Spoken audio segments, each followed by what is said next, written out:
예수와 함께 받는 고난. 서론에 보니까요, 예수님은 창조주이시면서 구속주 되신다라고 해놨더라고요. 창조주 되시면서 구속주 되신다. 그래서 예수님은 우리와 떨어질 수가 없습니다. 어찌 생각하면요, 우리가 생각하는 지구는 우리의 눈에는 소중하게 보이고 우리의 눈에는 예수님이 이 땅에 오시는 것이 당연한 것처럼 보이지만은 우주의 거민들의 눈에는 그렇지 않습니다. 왜냐하면 이 우주에서 어쩌면은 이 지구에 있는 나는 우주보다 더 소중한 예수님이 이 땅에 오셔서 우리를 위해서 희생하기에는 너무나 하찮은 그런 존재라고 생각할 수 있기 때문에 그렇습니다. 그러나 우리를 만드신 분이시기 때문에, 그분이 우리를 사랑하시는 분이기 때문에 우주의 거민들에게 내가 이 지구에 있는 또 나를 위해서 이 땅에 오셔서 우리와 함께하는 것은 하나님에게 있어서는 너무나 당연한 것이다 라고 그분의 삶을 통하여서 우주 거민들에게 설득시키시는 하나님을 가만히 한번 생각해 보시기 바랍니다. 그런 하나님의 사랑을 우리가 마음속에 느낀다면은 외로운 길, 고난의 길을 걸어간다 할지라도 생각만큼 그렇게 외롭지는 않을 것입니다. 하나님의 사랑 때문에 그렇습니다. 우리는 고난을 받는 성경에 소개된 분들의 경험과 고통과 믿음의 신연을 십자가를 통하여 바라보아야 된다. 십자가를 통해 바라보라는 것은 십자가를 통하여서 우리를, 또 우리의 무거운 짐을 대신 져주시고 우리가 마땅히 당해야 된 고난을 그분이 가장 더 많이 당하셨습니다. 그렇죠? 교육에 있는 말씀에 보면 십자가는 죄가 처음 생겼을 때로부터 하나님께서 느끼셨던 고통을 우리의 둔한 감각에 나타내 보이고 있다 그랬어요. 우리는 죄의 고통을 잘 모르죠. 그렇죠? 그래서 때로 죄 때문에 고통이 이렇게 와도 불만을 표현합니다. 불평합니다. 그러나 예수님은 순수하게 우리를 죄 가운데서 구원하시기 위해서 그분이 고통을 당하시고 이 땅에 오셔서 십자가를 지셨다라고 하는 것을 생각하시면서, 저는 생각할 때에 우리 성산교회 우리 모든 성도님들이 믿음의 겉 표면을 떠도는 것이 아니라 이제는 어쩌면 깊이 좀 들어갔으면 좋겠어요. 예수님의 마음까지 깊이 들어가셔요. 특별히 이번에 이제 우리가 걷기 이제 어떤 이 운동을 많이 하면서 걸었더니 성격이 삐딱해졌다 이런 말 듣지 마세요. 걸었더니 기도하고, 걸었더니 말씀을 묵상하고, 걸었더니 이런 것이구나 하고서는 마음이 깊어졌으면 좋겠어요. 오히려 다른 분들에게 함께 걸읍시다라고 하는 말을 건강의 이유로 말하지 마세요. 함께 걸읍시다라고 하는 말을 우정이나 친밀함이나 하나님을 만난 경험을 통해서 얘기하십시오. 그래야 맞습니다. 원래 에녹이나 성경에 성화된 사람들도 늘 살아가면서 하나님과 동행하면서 기도하기를 즐겨했어요. 기도하기에 가장 적합한 운동이 걷기입니다. 그래서 제가 걷기를 강조하는 것이 그냥 건강을 위해서 한다라고 이렇게 그냥 하고 넘기지 마시고, 우리 성산교회 정도의 연륜이면은 예수님을 닮은 그런 성도들이 모인 교회구나라고 하는 그런 이 뭐라 그걸 아우라라고 하나요? 이게 느낌이 이렇게 풍겼으면 좋겠어요. 참 예수님을 닮은 사람들이 다니는 교회다, 이런 생각. 그렇죠? 고통과 고난과 상실을 겪는 것은 하나님께서 우리를 버리셨다는 뜻이 아니라 다만 믿는 자들이라 할지라도 타락한 인류 가운데서 공동의 숙명을 나누고 있음을 의미한다. 고통을 당하는 것 때문에 남에게 자꾸만 탓을 하거나 이렇게 원망적으로 이렇게 하는 것이 아니라, 고통은 내가 아무리 믿음 가운데 선하게 살아가는 삶을 살지라도 있어요, 없어요? 누구나 다 있습니다. 이건 죄가 있는 이 땅에 살아가는 사람들의 공동의 어떤 숙명 같은 거예요. 그래서 그것 때문에 너무 비관도 하지 마시고, 그것 때문에 너무 남 탓도 하지 마시고, 그저 그 길을 걸어가시면서 하나님 저와 동행해 주세요. 이 고난을 통하여서 저에게 주시고자 하는 것이 뭔가라고 하는 것을 생각하시면서 이 길을 걸어갔으면 좋겠다라고 하는 서론이에요. 우리는 무의미하고 맹목적인 듯해 보이는 상황에서도 예수님이 주시는 소망을 통해 의미와 목적을 발견할 수 있다. 때로 우리가 아무 까닭 없이 고난이 있는 것 같지만 하나님은 실수하지 않는 분이라고 합니다. 그래서 그분께서는 뭔가 우리에게 주시기 위한 고난의 길을 허락하신다라고 하는 것입니다. 1장에 그래서 이제 목자의 시련이 있어요. 같이 한번 읽어봅시다. 시작. 여호와는 나의 목자시니 내게 부족함이 없으리로다. 그가 나를 푸른 풀밭에 누이시며 쉴 만한 물가로 인도하시는도다. 내 영혼을 소생시키시고 자기 이름을 위하여 의의 길로 인도하시는도다. 내가 사망의 음침한 골짜기를 걸을지라도 해를 두려워하지 않을 것은 주께서 나와 함께 하심이라. 주의 지팡이와 막대기가 나를 안위하시나이다. 주께서 내 원수의 목전에서 내게 상을 차려주시고 기름을 내 머리에 부으셨으니 내 잔이 넘치나이다. 6절 다 크게 더요. 시작. 내 평생의 선하심과 인자하심이 반드시 나를 따르리니 내가 여호와의 집에 영원히 살리로다. 네. 시편 23편에 있는 말씀은 이번 한기를 지나면서 기억절 가운데 하나를 추가하셔서 한번 자주 암송해 보시기 바랍니다. 적어도 여기에 있는 목자를 하면서 살아가는 사람은 사망의 음침한 골짜기를 걸을지라도 왠지 모르게 두렵지 않고 담대함이 있어요. 그리고 특별히 5절에 보시면 내 원수의 목전에서 상을 차려주셨는데 그 상에 있는 반찬이 뭐예요? 내 원수의 목전에서 차려준 그 잔치상에 있는 상에 올려진 음식이 뭡니까? 우리는 이것을 그냥 생각하지 않고 살아가는데 원수의 목전에서 차려진 밥상은 팔복에 있는 말씀과 유사합니다. 그것이요. 원수를 안을 수 있는 온유한 밥상을 주는 거예요. 화평할 수 있는 밥상, 용서할 수 있는 밥상, 이렇게 안을 수 있는 밥상, 이런 것들을 주셔서 상을 차려주시고 기름을 내 머리에 부어주셔서 잔이 넘치도록 하시는 거예요.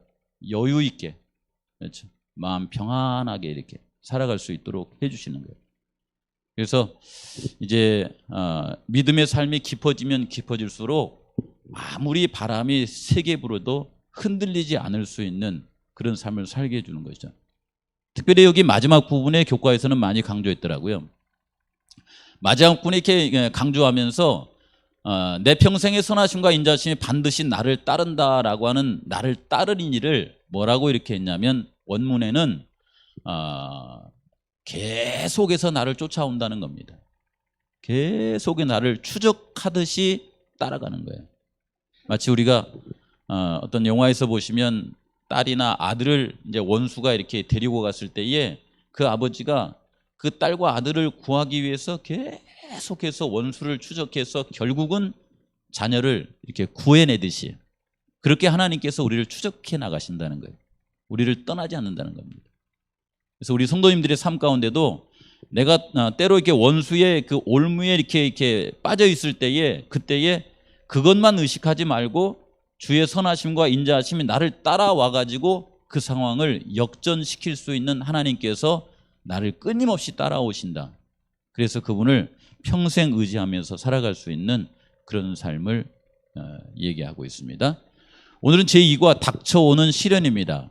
그래서 서론에 보니까 이 도가니에 대한 설명을 해놨더라고요. 도가니.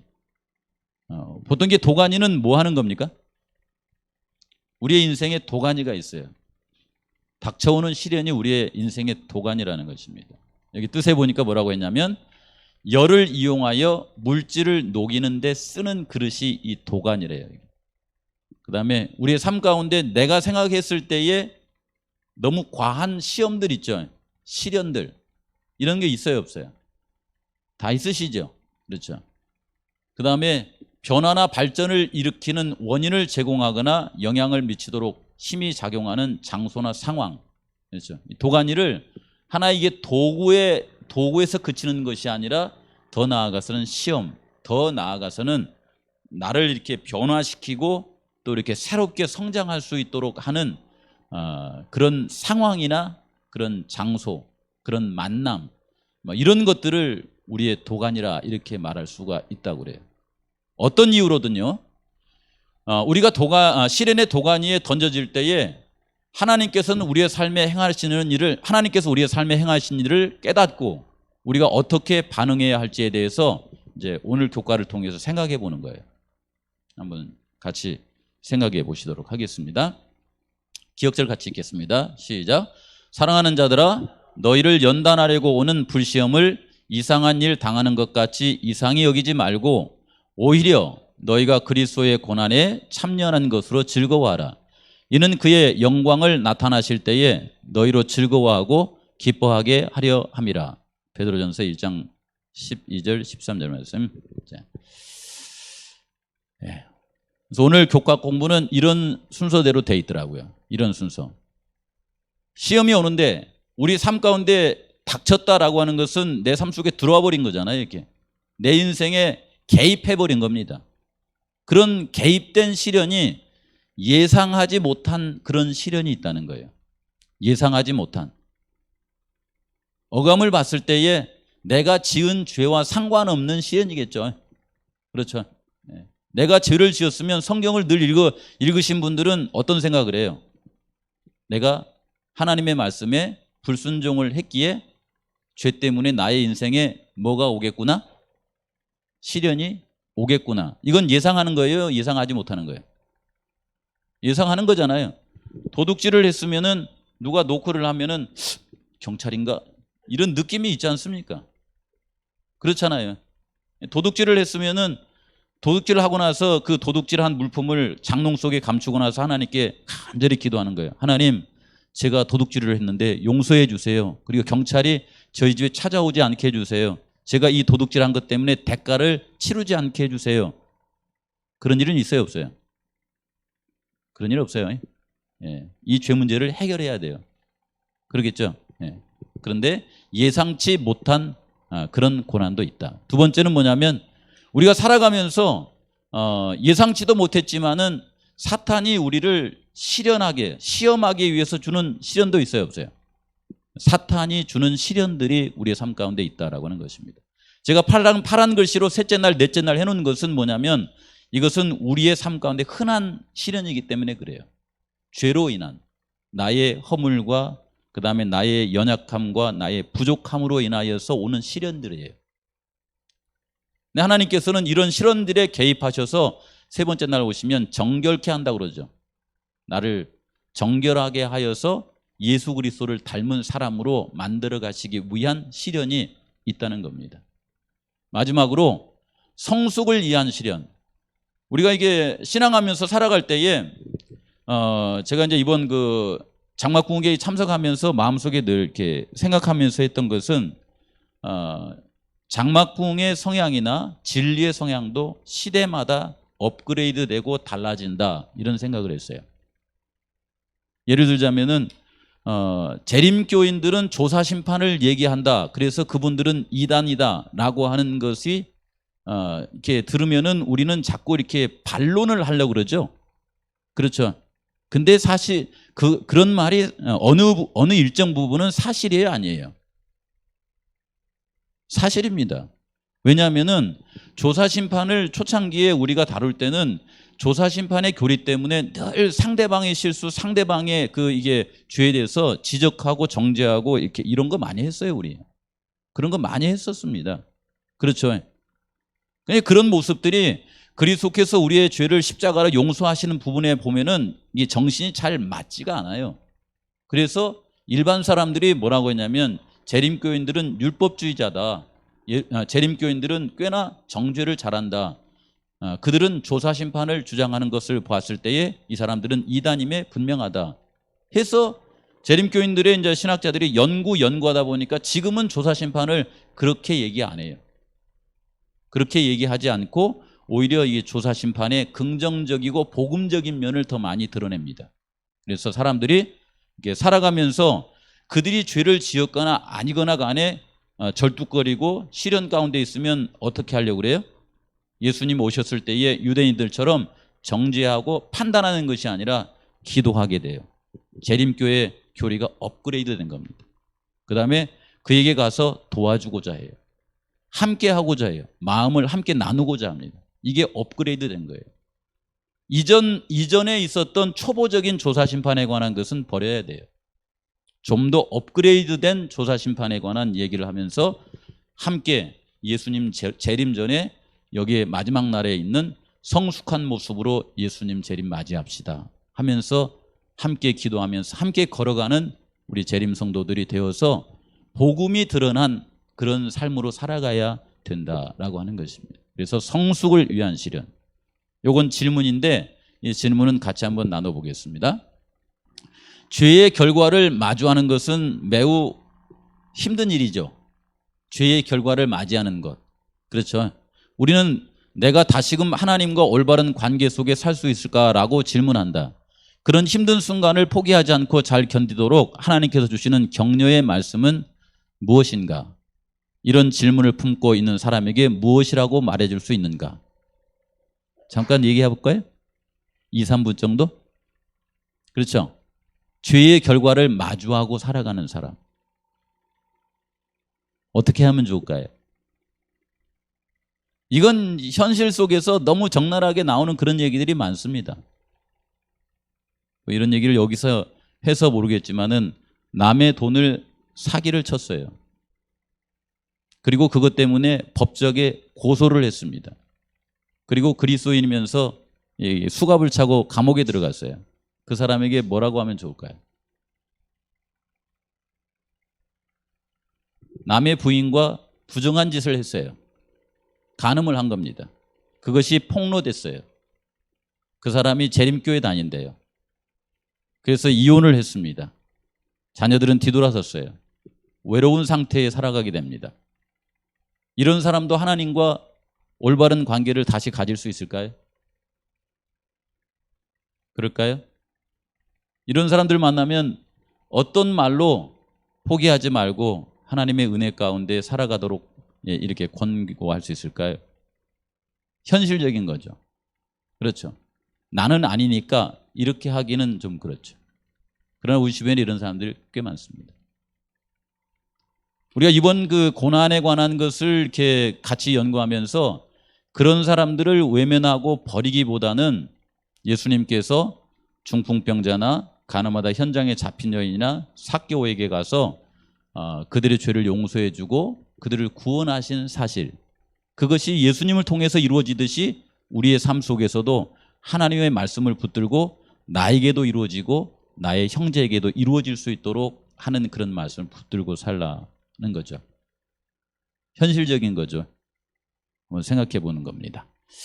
어쨌든 이런 삶을 이렇게 살아가는데 우리 교회는, 재림교회는 제가 말한 그런 교회를, 죄를 짓고서 우리 교회, 성산교회 다니기가 껄쩍지근한 교회입니까? 환영받는 교회입니까? 의외로 이런 경험이 있는 사람은 재림교회 안에 남아서 신앙하기가 힘든 곳이래요. 여기가요. 왜 그럴까요? 왜냐하면 말씀으로 그들을 포용해 주지 못한 우리 모습 때문에 그렇습니다. 그래서 오히려 나가서 차라리 더 망가지고 들어오면 받아준대요. 예를 들어서 그런 그 재정적인 문제나 그런 거를 통해서 뭐 술 먹고 그다음에 더 망가지고 그래가지고 간암이 걸리거나 뭐 이렇게 죽음 직전에 갔을 때에 알게 되면 그때서야 안쓰러운 마음에 하나님이 다 용서해 주시니까 들어오시라고. 망가졌으니 죄의 대가를 톡톡히 받잖아요. 이렇게. 그렇죠? 생각해 봅시다. 자, 첫째 날 볼까요? 첫째 날 예상치 못한 일.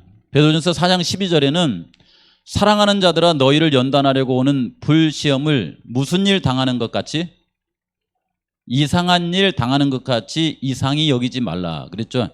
이 불시험은 뭐냐면은 우리를 그냥 우리 존재 자체를 사루어 버릴 것 같은, 나를 그냥 이렇게 그냥 없어지게 할 것 같은 시험이 오는 때를 말합니다. 이걸 다른 말로 용광로 또는 도가니, 재련 과정이라고 그래요. 이것을. 이런 것을 우리가 맞이한다는 겁니다. 여기에 이상한 일 당한다라고 하는 것은 뭐냐면 낯선 일을 당하는 것처럼 맞이하는 거예요. 하나님 왜 이런 일이 내게, 왜 다른 사람도 아닌 저 같은 사람에게, 이런 거죠. 목사의 길을 걸어가는 제가 무슨 대단한 욕심을 부렸다고, 큰 죄를 지었다고 저에게 이런 시련을 허락하시나이까. 그런 거 많죠. 불시험을 당할 때에 이상한 일 여기면서 이게 살아가는데, 베드로전서 4장 13절에 19절에 있는 말씀을 쭉 보시면 베드로는 그런 일을 당할 때에 그 일에 대해서 이렇게 생각하라라고 이렇게 말씀을 주고 있습니다. 글씨가 작죠? 네, 제가 한번 부분 읽어드릴게요. 그런 일을 당할 때에 그리스도의 고난에 참여하는 것으로 즐거워하라, 이렇게 말하고 있습니다. 그렇죠? 그 일이 그의 영광을 나타내실 때 오히려 너희가 그것 때문에 즐거워하고 기뻐하는 일이 될 것이다. 그리스도의 이름으로 치욕을 당하면 복 있는 잔데 영광의 영 하나님의 영이 너희 위에 계심이라. 고난을 걸어갈 때에 혼자 걸어가면 불평할 수 있지만은 그 위에 성령께서 함께 하시면 그 과정을 통하여서 그리스도의 고난을 이해할 수 있는, 함께 할 수 있는 것이라고 하죠. 그러나 너희 중에 누구든지 살인, 도둑질, 악행, 남의 일을 간섭하는 자로 고난을 받지는 말아라. 이런 것은 대부분 예상되는 고난이죠. 죄를 지었으니까. 만일 그리스도인으로 고난을 받으면 부끄러워하지 말고 도리어 하나님의 이름으로 하나님께 영광을 돌리라. 그 이름으로 하나님께 영광을 돌리라. 여러분 살아가시면서 삶의 고난이 그런 일이 있으면은 그냥 그리스도의 이름으로 부끄러워하지 마시고 하나님께 영광을 돌며 살아가라라고 이렇게 말합니다. 여기는 넘어가고요. 그러므로 하나님의 뜻대로 고난을 받은 자들은 또한 선을 행하는 가운데 그 영혼을 미쁘신 창조주께 늘 의탁, 부탁하면서 살아가라, 이렇게 말합니다. 그래서 우리 성도님들께서 기왕에 시작된 이런 걷기 운동을 통해서 하나님의 말씀을 조금 더 깊이 묵상하시면서 사시기 바랍니다. 저에게도 그런 시간이 되고 있어요. 말씀을 마치 바람에 날려가듯이 암기도 하고 가슴속에 담았는데 작은 바람이 불어오니까 금세 이렇게 일어나가지고 날려가 버리는 그런 말씀 말고요. 살아가시면서 딱 이렇게 말씀을 묵상하시면서 이런 말씀이 내 속에 딱 들어와서 고난이 왔구나. 그러면 이상한 일 당하는 것처럼 하지 말고 어떻게 생각하라고요? 올 것이 왔구나. 올 것이 왔구나. 예수님도 죄 때문에 고난당하는 거 아니잖아요. 그렇죠? 예수님의 고난에 참여하는 것으로 감사하면서 하나님, 성령님 제 마음속에 함께해 주십시오. 그리고 이 고난을 통하여서 주님께서 하시고자 하는 일을 충분히 하십시오 하면서 오히려 고난을 어떻게 하라는 거예요? 즐기고 기뻐하라라고 하는 겁니다. 이런 삶을 한번 살아가 보시라는 거죠. 그렇죠? 그래서 고난이 올 때에 그것 때문에 이렇게 막 내 마음이 바뀌는 것이 아니라 오히려 하나님께 더 찰떡같이 이렇게 달라붙어서 고난의 풀무에서 당신의 종들을 정련하시는, 재련하시는, 깨끗게 하시는 하나님을 만나보라라고 하는 것입니다. 하나님께서는 항상 고난의 풀무를 통해 당신의 백성들을 시험하셨다. 시험은 뭐냐면 그런가 안 그런가를 테스트한 것이 아니라 우리의 마음속에서 찌꺼기들을 다 이렇게 걸러내고 깨끗하게 하시기 위한 과정으로 이 과정을 늘 사용하신다라고 하는 것입니다. 기억할 것은 이런 과정을 지나는 동안에 하나님은 우리를 잘 알아요, 몰라요? 아주 잘 아신다는 거예요. 그래서 우리를 버리고자 하는 것이 아니라 우리를 얻기 위해서 이런 시험들이 때때로 우리에게 있다라고 하는 것입니다. 둘째 날은 뭐냐면 사탄이 주는 시련들이에요. 여러분, 사단은 지혜로울까요? 무식할까요? 하나님 다음으로 우리를 누가 더 가장 잘할까요? 하나님 다음으로 우리를 가장 잘하는 존재가 사단입니다. 그렇죠? 근데 여기 보면 사탄이 주는 시련이 있는데 베드로전서 5장 8절에 같이 한번 읽어볼까요? 근신하라, 깨어라, 너희 대적 마귀가 우는 사자같이 두루다니며 삼키질 자를 찾나니. 여기 보시면 우리의 대적 마귀는 굶주린 사자예요. 굶주린 사자.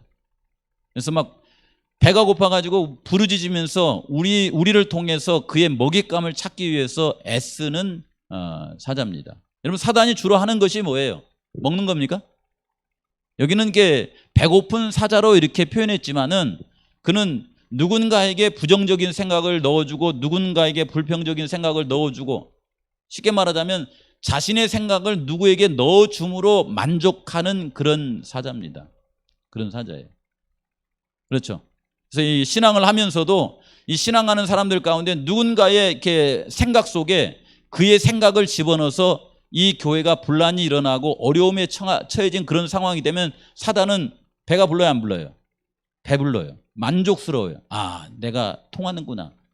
이런 뜻입니다, 이것이요. 그래서 굶주린 사자는 뭐냐면은 무엇이나 잡아먹을 수 있는 배고픈 사자는 무서운 존재인데 해치고 죽이려는 사탄의 욕망의 결과인 죽음, 고통, 도덕과 가치관의 왜곡과 타락은 우리 주변에서 흔히 볼 수 있는데 그들은 뭐냐면 그런 사탄의 희생물이에요. 희생물. 사탄이 우리에게 시련을 주기 위해서 애쓴다라고 하는 것입니다. 이런 사탄을 이렇게 퇴치할 수 있는 방법이 있죠. 베드로전서에는 그냥 이렇게 말씀합니다. 그럴 때에 우리를 이렇게 우리에게 우리의 생각을 설득시켜 가지고 그의 생각에 굴복하게 하려는 그런 때에 어떻게 하면 좋을까요?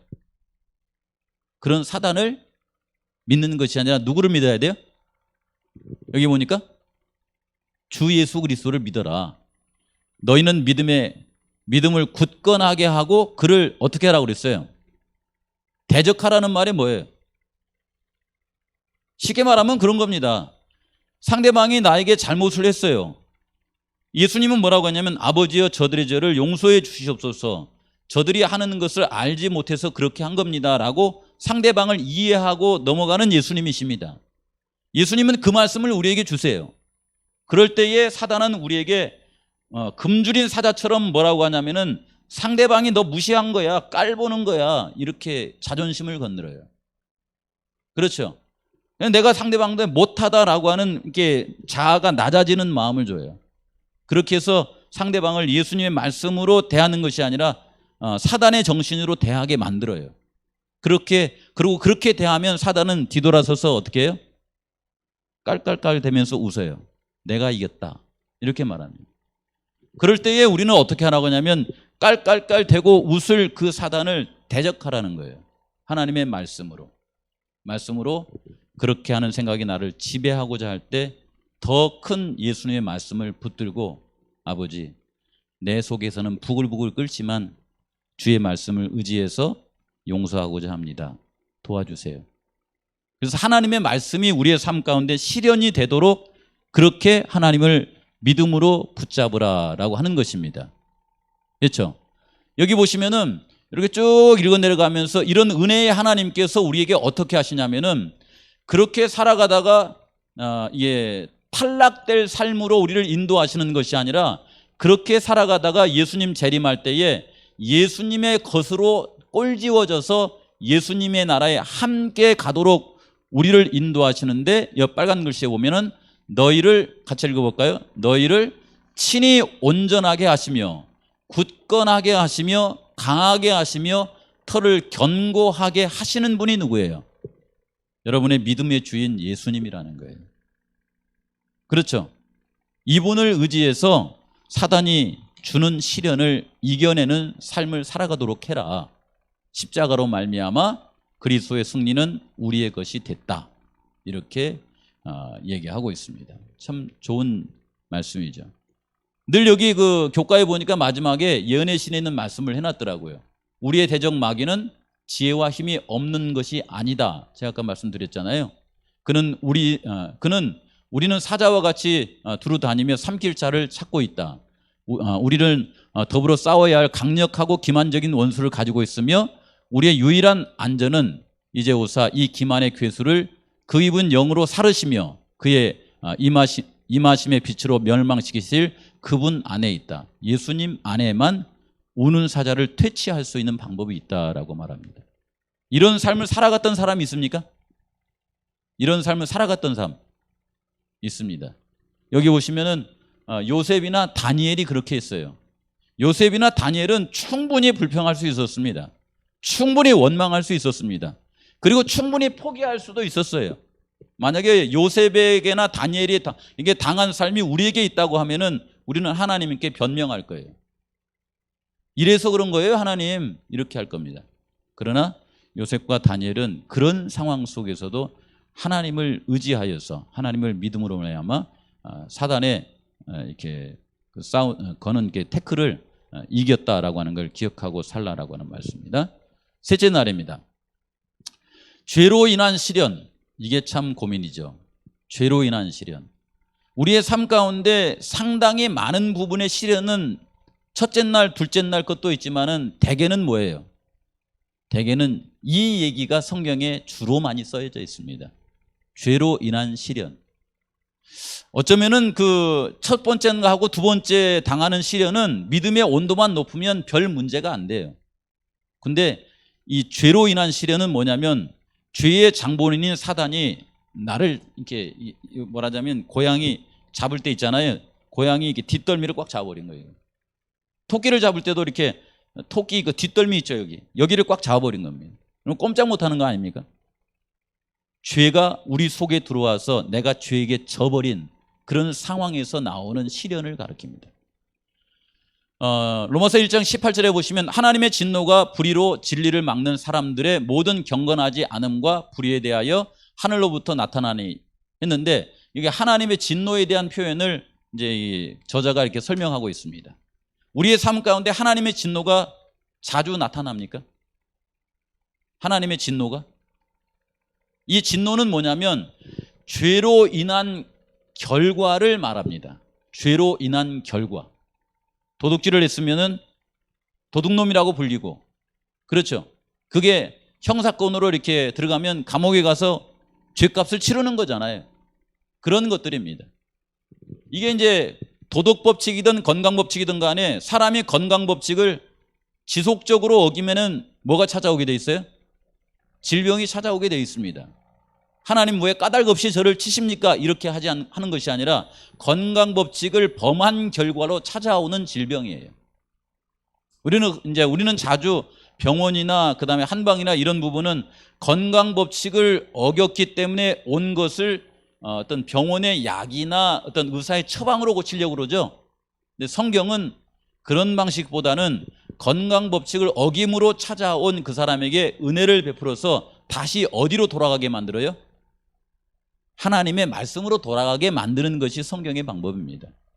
하나님의 진노는 여기 보시면 하나님께서 인간이 뿌린 대로 거두게 하시는 것을 말한다. 죄 지은 자들이 고통을 당하는 것은 하나님께서 하늘의 보좌에서 어떤 벌을 어떻게 내려보낼까 궁리하고 계시기 때문이 아니라 죄 자체가 그에 합당한 결과를 가져오기 때문이다. 도덕률이든 건강법칙이든 범하면 행한 결과로 고통을 마주함으로 죄가 얼마나 큰 상처를 주는 악한 것인지를 깨닫게 하신다. 이게 신명기 28장에 관한 말씀이에요. 그걸 하나님의 진노라고 표현합니다.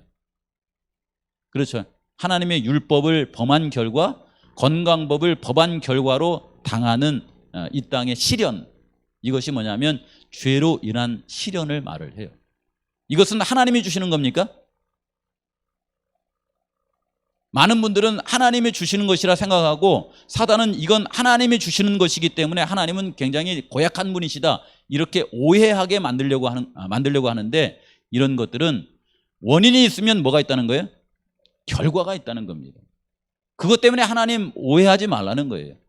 이런 시련이 올 때에 하나님께서는 이걸 선한 목적으로 사용하십니다. 보십시다. 그래서 이 로마서 1장 21절 30절 쭉 내려가 보시면 여기에 대한 얘기를 쭉 하고 있어요. 이 얘기가 꽤 긴 것 같지만은 이 말씀은요, 구약 성경에 보시면 이스라엘 역사를 그대로 옮겨놓은 겁니다. 이것은요, 옮겨놓은 거예요. 그들이 죄를 지으면 나라를 빼앗기고 백성들이 굶주리고 어려움에 빠졌었어요. 그렇죠. 네. 그 다음에 여기에 하나님께서 원하시지 않는 그런 길을 걸어갈 때 우리 가운데 불의, 추악, 탐욕, 악의, 살인, 분쟁, 사기, 악독, 이런 것이 가득한 삶을 살아가면서 교회 다니면서 행복할 수 있을까요? 없습니다. 그건 원인이 있으면 뭐가 있어요? 결과가 있습니다. 늘 불안하고 또 이렇게 좀 막 심장이 두근두근하고 그래요. 이것이요. 원인이 있으면 결과가 있게 해서 죄가 악한 것인 것을 하나님께서 이렇게 알게 하신 겁니다. 그렇죠? 근데 그것 때문에 고통의 원인을 곡해하는 사단, 그 고통의 원인을 곡해하게 해서 하나님이 너에게 고통을 주시는 거야, 이렇게 말하는 거예요. 근데 하나님은 죄로 인한 고통을 당할 때 그 고통을 어떻게 해주시길 원해요? 그 고통 가운데서 우리를 구원해 주시기를 원하시는 분이 하나님이다라고 하는 것입니다. 여기 이렇게 돼 있죠. 모든 고통은 하나님의 율법에 대한 범법에서 초래되는 것이 사실이지만 이 진리는 곡해되어 왔다. 죄와 죄의 모든 결과의 장본인인 사탄은 사람들로 하여금 질병과 죽음은 죄 때문에 당하는 독단적인 형벌로서 하나님에게서 오는 것으로 생각하게 하였다. 그래서 큰 고통 혹은 큰 재난에 빠진 자들은 큰 죄인으로 간주했었죠. 그렇죠. 그렇게 간주한 사람들이 성경에 보면 누가 있었어요? 욥의 세 친구들이 있었습니다. 그리고 우리들 가운데도 그런 사람이 있어요, 없어요? 그런 사람이 흔히 있어요, 흔히. 그걸 나쁘다는 것을 이렇게 말하는 것이 아니라 제가 말씀드릴게요. 줄을 그렇게 서요. 사탄에게 줄을 쓰면 그런 생각을 갖고 살아가요. 하나님에게 줄을 쓰면은 이것이 곡해된 것이라고 이렇게 생각하고 살아갑니다. 그래서 우리 성도님들은 사단에게 줄을 설지 말고 어디에 줄을 서라는 거예요? 하나님께 줄을 서라는 거예요. 하나님께 줄을 서라. 하나님께 줄을 쓰면은 예수님이 오셨을 때 유대인처럼 살지 않아요. 예수님처럼 고난당한 사람이 있으면 그들을 찾아가서 그들과 함께하고 그들을 고통 가운데서 구원해 주시려고 애쓰는 삶을 살아가겠죠. 그렇죠. 이것이 이제 셋째 날이었습니다. 넷째 날은 셋째 날에 연속으로 이어지는 거예요. 정결케 하는 시련인데 여기 나오는 예레미야서 9장 7절에 있는 말씀은 이스라엘 백성들이 죄 가운데 푹 젖어갖고 쩔어 있을 때에 나타나는 현상입니다. 이 백성들이 이제 바벨론이 쳐들어와 가지고 이 백성이 예루살렘은 무너지고 백성들은 바벨론으로 포로로 끌려가는 그런 시련이 있을 것이다 라고 하는 얘기가 예레미야서에 있는 말씀입니다.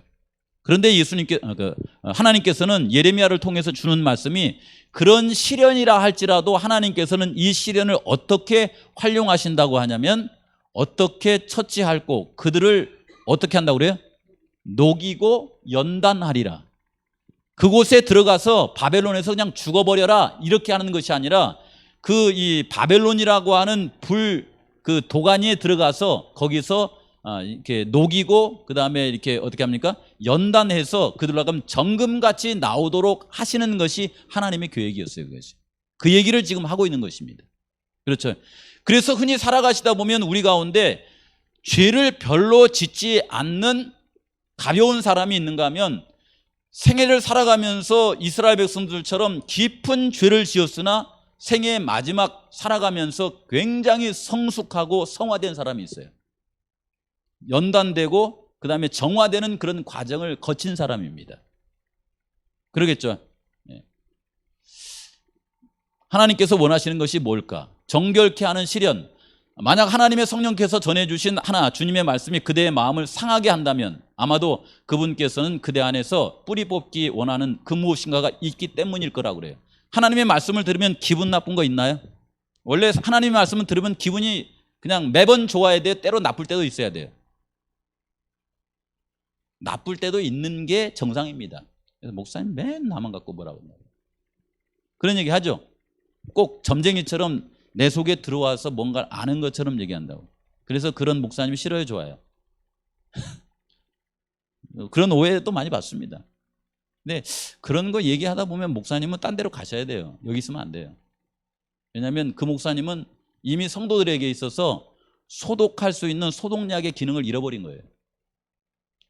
말하자면 병균을 이렇게 소독하기 위해서 이게 쏟으면은 이렇게 보글보글 하면서 뭐가 이렇게 퇴치돼야 돼요. 나쁜 세균이 퇴치되는 그 역할을 해야 되는데 목사님의 설교에 성도들의 삶 가운데 변화를 향한 그런 이 약발이 말하자면 없어져 버린 거예요. 그러면 하나님 내년에는 저희 교회 목회자를 다른 곳에 가서 사역하도록 해 주십시오. 저희에게는 우리의 마음속에 박힌 이 죄의 이 뿌리들을 뽑아낼 수 있는 따끔한 말을 해줄 수 있는 목사님이 필요합니다. 이게 맞습니다. 그렇죠? 여기에 그 얘기를 하고 있는 거예요. 속이 상하시다고 하면 그건 하나님께서 함께하고 있기 때문에 그렇다라고 하는 거예요. 그래서 연단과 시험이 고난으로 느껴지는 이유를 이렇게 이제 교과에 보시면 세 가지로 이렇게 쭉 이게 늘어났어요. 여기 보시면 하나님께서 우리의 처한 상황을 통해 우리의 죄를 주목하실 때 우리는 뭐예요? 고통을 느껴요. 하나님이 우리의 죄를 보십니다. 그분이 이제 그 죄에 대해서 맹인이 아니에요. 죄를 아주 잘 보시는 분이에요. 우리가 무슨 마음을 품고 있는지 다 아십니다. 그런 하나님을 대할 때 우리의 마음속에 뭘 느껴요? 고통이 느껴져야 맞습니다. 그것이요. 고통이 안 느껴지고 매번 기쁘고 매번 즐거우면 그건 하나님이 일하시는 방법은 아닙니다. 두 번째는 뭐냐면 우리 앞에 명백히 드러난 죄로 인해 슬픔을 느낄 때 우리는 괴로움을 당하는데 그 죄를 느낄 때 우리 앞에 이게 있는 명백한 그 죄를 할 때에 내가 슬프기 전에 누가 슬퍼하세요? 그 죄로 인하여서 고통당하는 나를 보고 하나님이 먼저 슬퍼하십니다. 예수님 먼저 슬퍼하시죠. 우리도 역시 그런 죄 때문에 괴로움을 당하는 것은 당연한 그리스도인의 삶입니다. 세 번째는 우리가 새로운 삶을 살려고 노력할 때 우리는 고통을 경험한다. 여러분 이렇게 이 동식물계에서도 예를 들어서 번데기가 나방이 되려고 하는 과정에서 그 번데기를 이렇게 뚫고 나오는 고난의 과정이 반드시 있습니다. 그 고난의 과정은 성장을 위한 고난이죠. 그걸 제거해 버리면 더 이상 성장하지 않는다고 그러잖아요. 이럴 때 우리는 그리스도께서 우리의 그 삶의 고난을 통하여서 연단하고 정련케 하시는 그런 손길을 느껴볼 수 있다라고 하는 것입니다.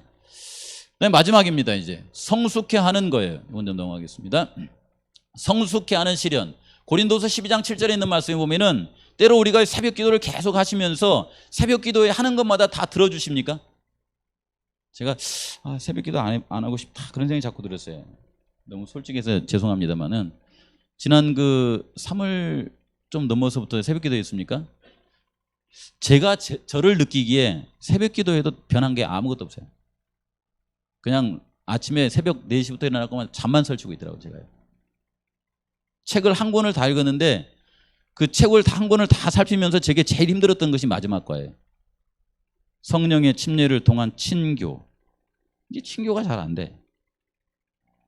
그래서 이게 대충 끝내고 다시는이 아니라 올해는 새벽기도 하지 말아야지. 그런 생각을 제 마음속에 했었어요. 솔직하게 말씀드리는 거예요. 그런데 며칠 이게 새벽기도를 안 하니까 좀 불안하더라고요. 하나님은 일하시고자 하시는데 제가 포기한 거잖아요. 그래서 우리 성도님들 같이 해도 좋고 안 해도 좋습니다.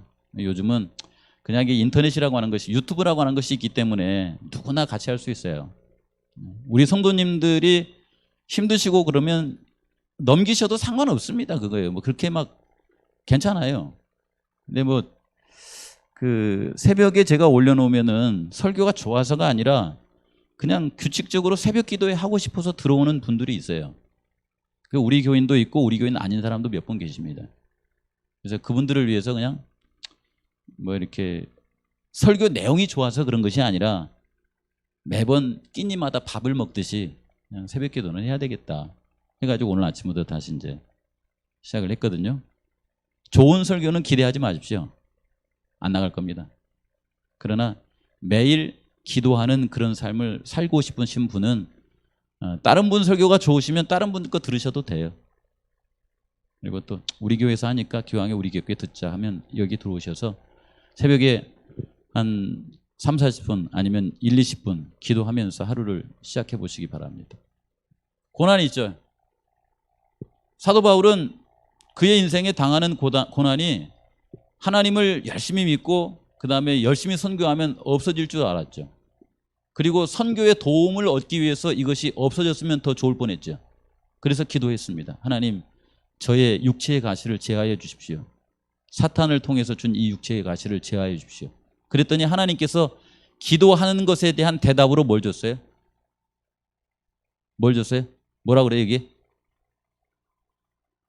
잘 아시잖아요. 뭐라고 그랬어요 이게? 내 은혜가 내게 족하다 이렇게 말하잖아요. 그래서 육체에 가시고 사탄을 주셨으니 이는 나를 쳐서 너무 교만하지 않게 자고하지 않게 하려 함이라 이렇게 말하잖아요. 여기 보시면은 이게 교과에는 잘라내는 것과 가지치기를 하는 것에 차이가 있는데 더 이상 이것은 가능성이 없다 그러면 밑둥을 잘라버려요. 강 집사님이 저 이제 귤버터라고 있잖아요. 그 밑둥 몇 개 잘라냈어요. 죽어버렸어요. 나무가. 더 이상 이게 가꿀 수가 없어요. 근데 만약에 그 나무가 가지를 쳐서 더 좋은 열매를 맺힐 수만 있다면 하나님 뭐 하신다는 거예요? 가지를 치신다는 거예요. 가지를 성숙하게 하고 가지를 치시는 이 일을 하신다는 겁니다. 그렇죠? 그래서 우리 성도님들이 새벽 기도회 하실 때에 하나님 저에게 충만한 복을 주세요 라고 기도하신다면은 그 충만한 복이 우리 성도님들의 삶 가운데 맺혀지게 하기 위해서 성숙되게 위해서 반드시 따라오는 것이 뭐예요? 이게 뭐라고 했냐면 가지치기 작업이 들어온다는 거예요. 가지치기 작업이 들어올 때에 내가 하나님께 구했더니 가지치기가 들어오시는구나 이렇게 생각하시기 바랍니다. 잘라내는 것이 아니라 가지치기 하고 계신다는 거예요. 시련, 성숙을 위한 시련의 과정 속에서 이 과정이 있다라고 하는 것입니다. 그래서 이런 것을 당할 때에 내 은혜가 내게 족하다. 이는 능력이 언제 어디에서 강해진다는 거예요? 약한 데서. 사도 바울의 육체의 가시는 뭐였어요? 육체의 가시는 제가 볼 때는 눈병이라고 하고서 고정시켜버리면 좋겠어요. 그런데 깊이 생각해 보시면 여러분들이 걸으면서 사도 바울의 육체적 가시가 뭐였을까? 꼬라지였을까? 사도 바울의 육체적 가시가 뭐였을까? 급한 성질이었을까? 생각해 보세요. 그게 잘 없어지지가 않아. 그렇죠? 우리 성도님들이 생각했을 때에 저의 육체의 가시는 뭔 것 같아요? 말하지 마십시오. 시험 걸리니까. 있기는 있죠. 있죠. 있습니다. 그게 쉽게 보입니다, 여러분. 그게 저를 괴롭히기도 하고요. 그것 때문에 하나님은 저에게 인생에 개입하셔서 가지치기 작업을 하시는 거예요. 이것을 가지치기 작업하면서 없애요, 안 없애요? 여기 오니까 없앤다고 했어요? 안 없앤다고 그랬어요? 안 없애요. 오히려 그걸 가지고 누구를 의지하게 만들어요? 하나님을 계속 의지하게 만들어요. 하나님, 제 꼬라지가 이 꼬라지입니다 하면서 하나님 제가 이럴지라도 주님 때문에 이기고 살아가게 해주십시오. 계속 하면서 내 성품에 가지고 있는 이것은 있지만 결과적으로 하나님을 의지하게 만드는, 그래서 약한 그때에 하나님의 능력으로 강하게 살아갈 수 있는 방법을 하나님께서 끊임없이 가르쳐 주신다. 성숙을 위한 시련입니다. 그렇죠? 제가 이런 이 육체적 가시가 제 삶 가운데 생각하면 진짜 설교할 용기도 없고 어디가 성경 가르치고 싶은 용기도 없고 진짜 창피하고 그렇습니다. 근데 하나님은 이런 것을 당할지라도 함께해 주셔서 능력 있게 살아가게 하시는 그런 길을 인도하신다는 겁니다. 마치겠습니다. 하나님은 결국 고난의 과정을 통해서 누구 닮게 만들어주세요? 예수님 닮게 만들어주세요. 예수님을 통하여서 예수님을 닮게 만들어주세요. 그래서 하나님께 합당한 그런 사람으로, 그래서 고난도 우리의 삶 가운데 축복이다 이렇게 생각하시면서 행복하게 사시기 바랍니다. 오래 했죠? 교과 공부를 금요일 날은 안 해요. 그래서 우리 성도님들이 기대하는 것처럼 빨리 끝낼 수가 없어요. 죄송합니다. 앞으로는 설교가 한 40분에서 45분 그렇게 나갈 겁니다. 기도하겠습니다. 하나님 아버지, 저희 인생에 당하는 이런 시련과 고난이라고 하는 것이 이런 다양한 그런 뜻이 있다고 하는 것을 다시금 배우게 되었습니다. 그러나 분명한 것은 우리가 시련을 당할 때, 고난을 당할 때 우리 홀로 버려두지 않으실 주님을 인하여서 감사를 드립니다.